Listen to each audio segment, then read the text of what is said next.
to my countrymen, just to give you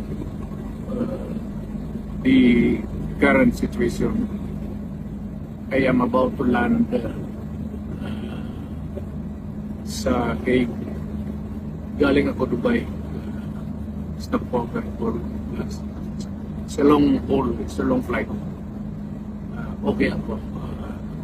Do not worry. And I think this is something to do with the law and order noon. At sinasabi ko naman sa mga polis, military na trabaho kayo at ako ang managot. So ito na nga, for all of the whatever happened in the past, ako na yung nag-front sa ating law enforcement pati military. Sinabi ko na I will protect you and ako ang managot sa lahat.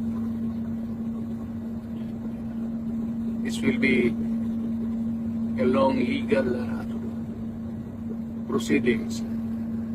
But I say to you, I will continue to serve the country at so be it. Kung ganun ang destiny ko. Salamat.